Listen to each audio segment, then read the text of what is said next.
Bismillahirrahmanirrahim. 1. Ya Rabbi, entah siapa yang tadi aku lihat. Malaikatkah? Atau mungkin seorang alim yang menjelma seperti malaikat? Entahlah. Tapi yang pasti, hatiku langsung berdetak kencang tatkala kedua mataku menatap tak sengaja wajah putih bersih nan berwibawa itu yang sempat melintasi penglihatanku. Sampai sekarang, sosok malaikat itu masih melekat dalam benakku. Sore tadi, Mama mengajakku ke rumah salah seorang sahabatnya yang tengah sakit. Awalnya aku menolak karena memang editan tulisanku belum selesai aku revisi kembali. Besok lusa harus segera aku serahkan ke pihak penerbit untuk dipelajari dan untuk selanjutnya diterbitkan menjadi sebuah buku novel yang siap untuk dibaca. Aku seorang penulis novel yang memang belum terlalu termasyur seperti Habibur Rahman El-Shirazi, Azimah Rahayu, Helvi Tiana Rosa, dan masih banyak nama penulis lainnya yang menjadi penulis idolaku sekaligus menjadi inspirasiku dalam menulis. Dua novelku sudah beredar di pasaran. Yang pertama berjudul Kerlingan Hati dan yang kedua berjudul Episode Jingga.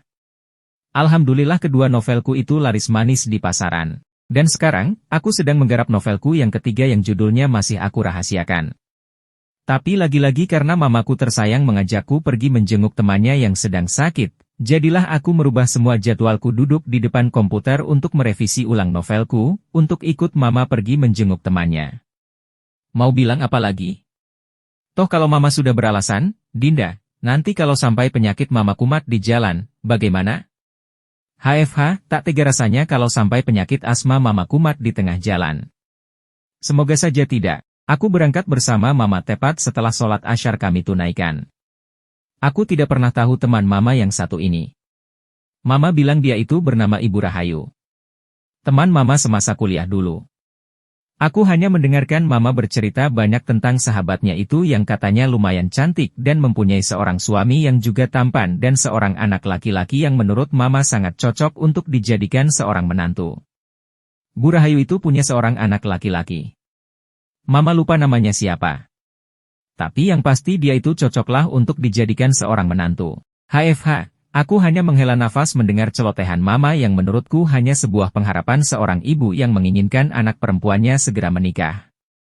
Menikah? Semua gadis yang sudah cukup umur juga pasti berharap ingin segera mempunyai pendamping hidup yang sesuai dengan kriterianya. Ya, minimal seseorang yang baik, soleh, bertanggung jawab, dan dapat menerima keadaan diri apa adanya. Tapi kalau memang belum jodoh mau diapakan lagi? Aku hanya berharap seorang yang soleh yang bersedia menjadi suamiku. Tepat di sebuah rumah bernuansa minimalis kami turun dari mobil yang aku kendarai sendiri.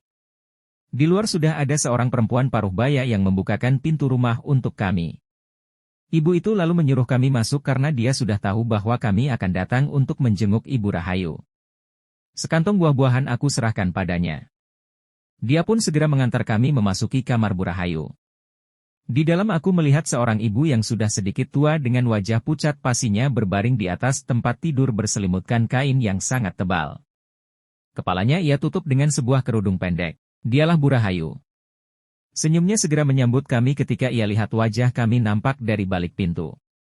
Mama dan Bu Rahayu segera berpelukan tatkala keduanya dipertemukan kembali setelah beberapa tahun tidak bertemu. Tangis kebahagiaan membuncah di sana. Aku hanya bisa menatap mereka dengan penuh haru. Beberapa saat lamanya aku menjadi orang yang terasing di dalam kamar itu. Tiba-tiba Bu Rahayu menegurku dengan sapaan yang lembut. Tegurannya itu membuat aku tersadar dari lamunanku. Ini pasti Dinda ya?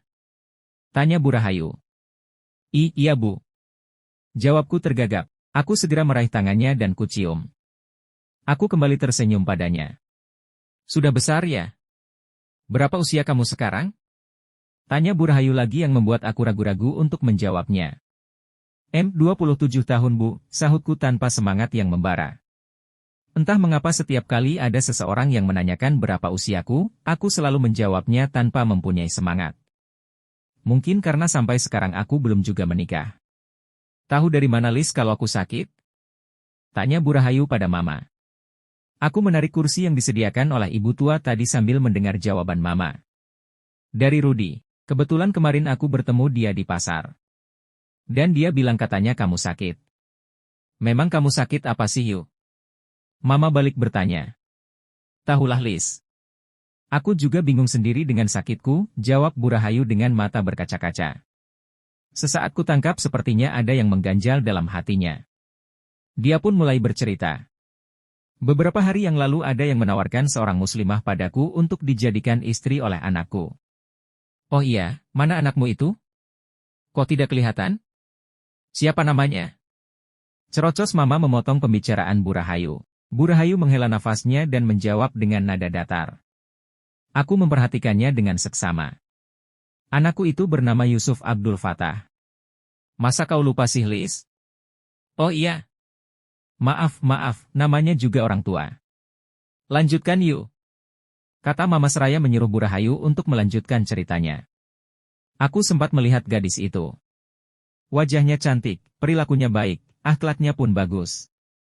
Dia berjilbab, sama seperti Dinda, lanjut Bu Rahayu sambil melirik ke arahku ketika dia menyebutkan namaku. Aku hanya tersenyum dan meneruskan mendengar cerita Bu Rahayu. Setelah aku tawarkan pada si Yusuf, lakok dia malah menolak. Katanya, kurang cocok dengan seleranya. Asal kamu tahu saja ya Lis, ini untuk yang kelima kalinya dia menolak untuk dinikahkan. Kamu tahu sendiri, usianya Yusuf itu tidak beda jauh dengan usianya Dinda. Apalagi coba yang mau dicari dengan umur segitu kalau bukan istri. Aku sampai stres memikirkannya dan akhirnya aku jatuh sakit. Nah itulah penyebab sakitku saat ini, ucap Bu Rahayu menutup ceritanya. Sesekali kulihat dia membenarkan posisi duduknya yang bersandar pada sebuah bantal. Sekarang dia kemana Bu? Tanyaku tiba-tiba saja. Aku juga kaget.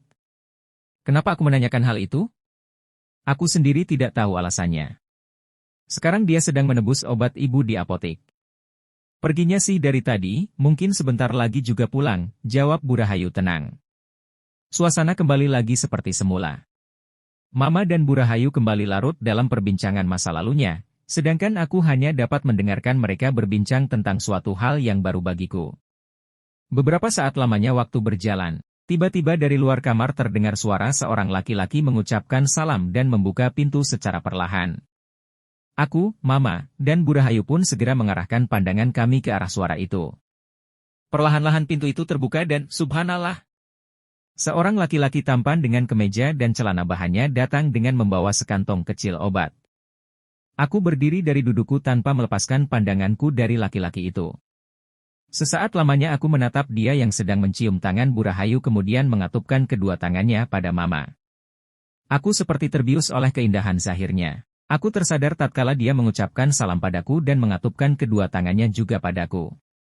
Assalamualaikum, ucapnya lembut sambil menunduk. Waalaikumsalam, sahutku dengan sedikit tergagap. Aku segera menundukkan pandanganku dari wajahnya dan kutarik nafasku secara perlahan. Entah mengapa saat ini jantungku berdebar-debar.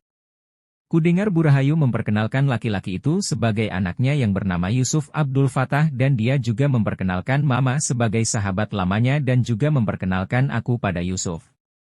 Sesaat aku mencuri pandang padanya. Astagfirullah, ucapku dalam hati. Kembali kutarik nafasku dalam-dalam.